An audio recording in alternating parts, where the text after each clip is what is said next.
آخر حضور نبی کریم صلی اللہ علیہ وآلہ وسلم نے ان کی بات مان لی۔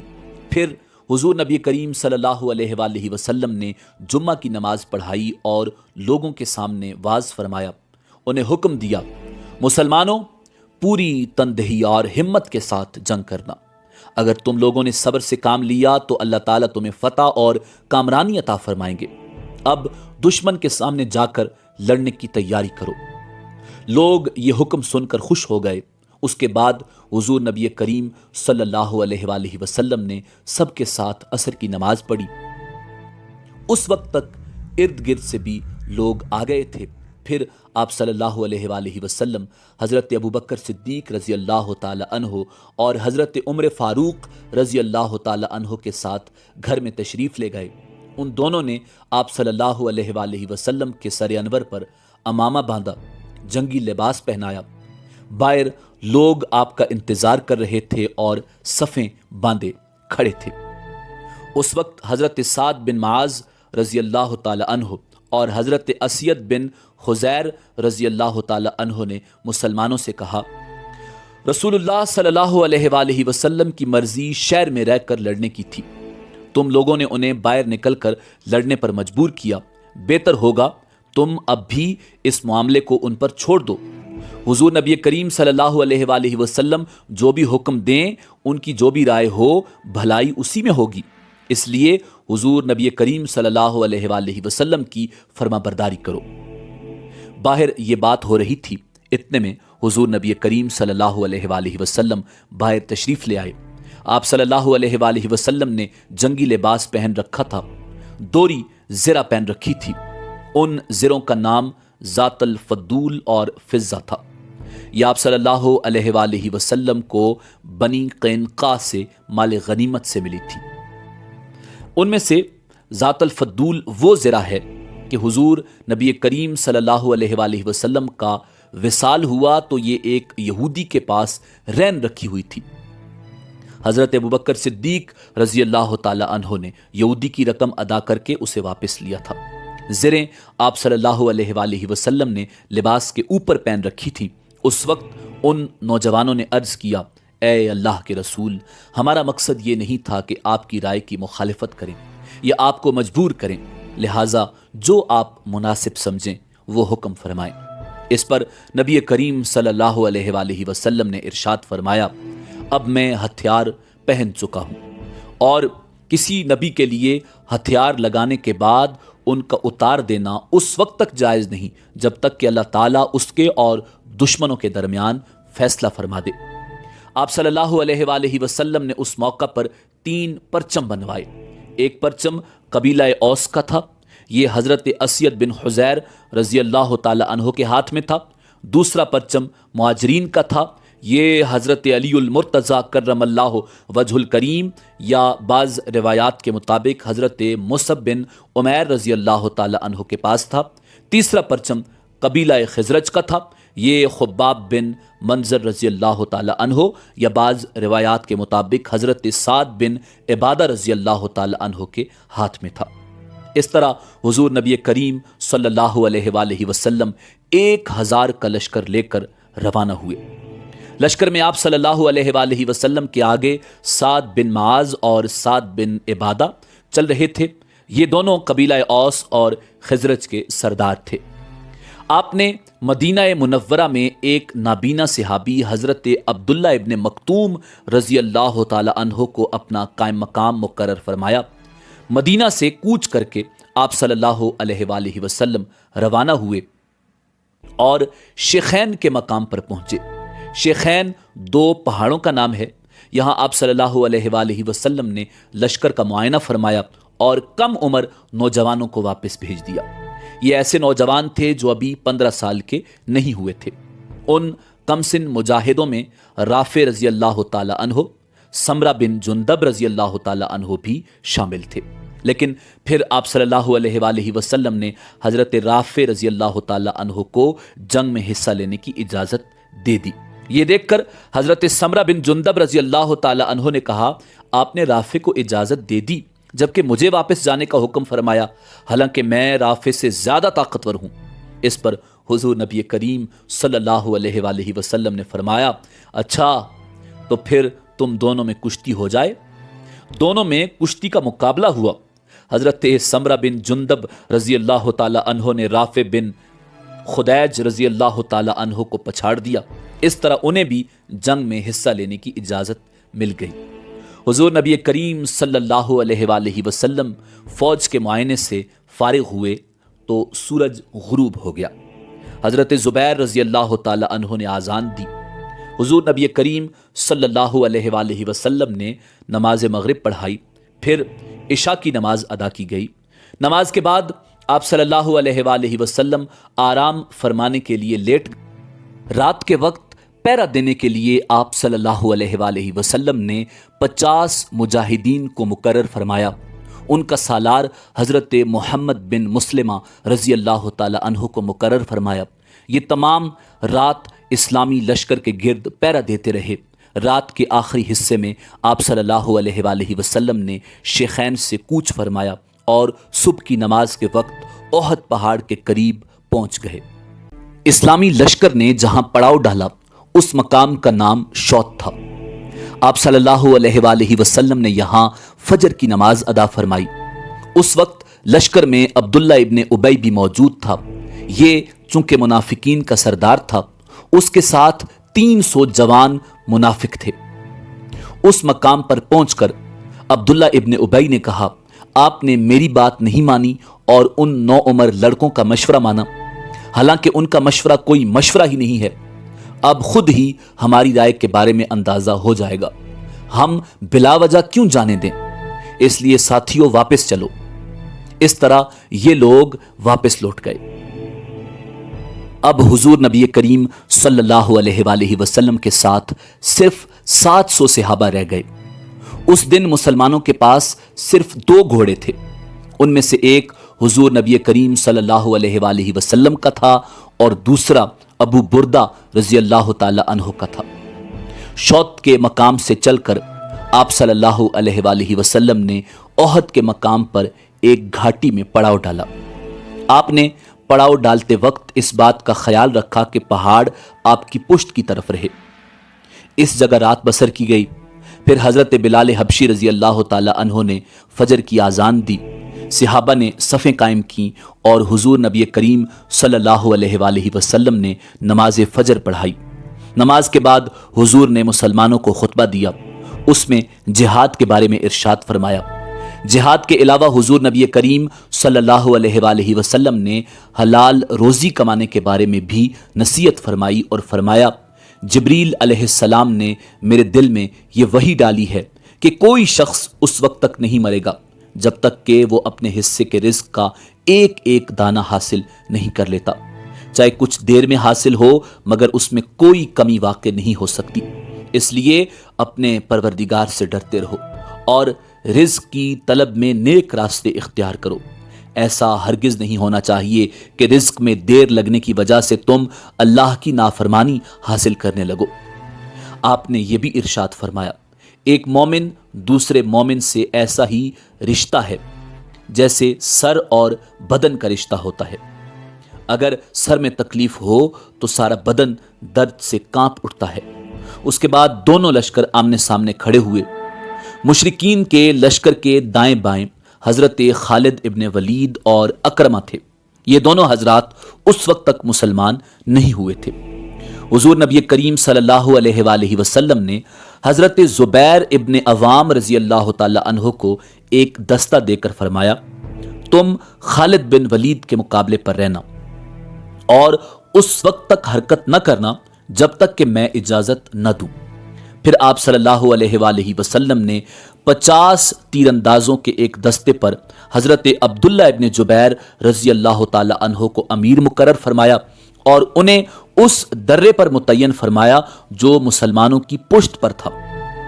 اس درے پر 50 تیر انداز مقرر کرنے کی وجہ یہ تھی کہ پشت کی طرف سے دشمن حملہ نہ کر سکے۔ حضور نبی کریم صلی اللہ علیہ وآلہ وسلم نے ان 50 تیر اندازوں سے فرمایا، تم مشرکین کے گھڑ سوار دستوں کو تیر اندازی کر کے ہم سے دور رکھنا، کہیں ایسا نہ ہو کہ وہ پشت کی طرف سے آ کر حملہ کر دیں۔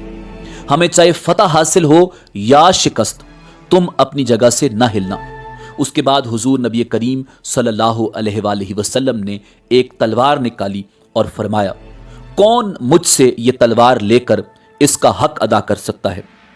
کئی صحابہ کرام رضوان اللہ تعالی علیہم اجمعین اٹھ کر آپ کی طرف لپکے، لیکن آپ نے وہ تلوار انہیں نہیں دی۔ ان حضرات میں حضرت علی کرم اللہ وجہ الکریم بھی موجود تھے۔ آپ نے ان صحابہ سے فرمایا، بیٹھ جاؤ۔ حضرت زبیر ابن عوام نے بھی وہ تلوار لینے کی 3 بار کوشش کی، مگر ہر بار آپ نے انکار کیا۔ آخر صحابہ کے مجمع میں حضرت ابو دجانہ رضی اللہ تعالی عنہ اٹھے اور عرض کیا، میں اس تلوار کا حق ادا کروں گا۔ آپ نے وہ تلوار انہیں عطا فرما دی۔ ابو دجانہ رضی اللہ تعالی عنہ بے حد بہادر تھے، جنگ کے دوران غرور کے انداز میں اکڑ کر چلا کرتے تھے۔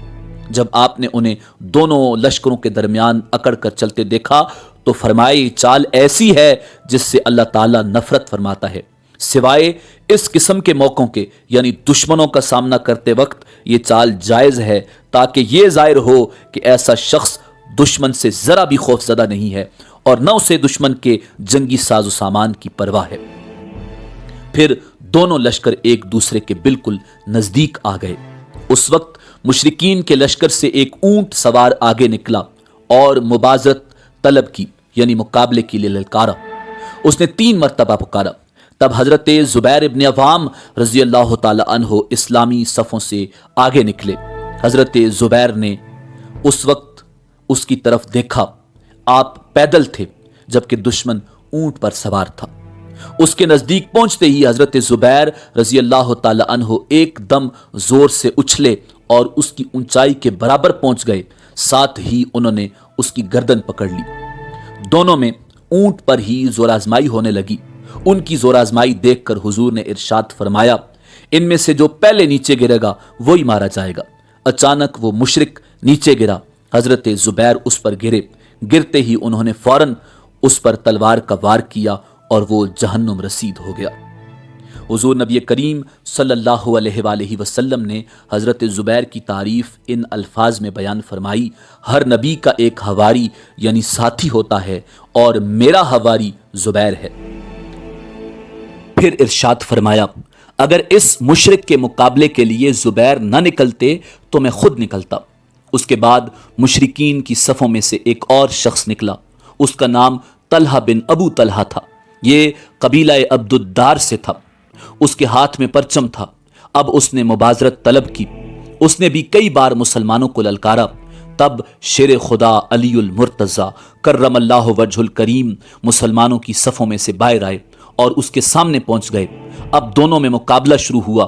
دونوں نے ایک دوسرے پر تلوار کے وار کیے، مگر شیر خدا حضرت علی المرتضی کرم اللہ وجہ الکریم کا ایک وار اس کی ٹانگ پر لگا، ٹانگ کٹ گئی، وہ بری طرح گرا اور اس کے کپڑے الٹ گئے۔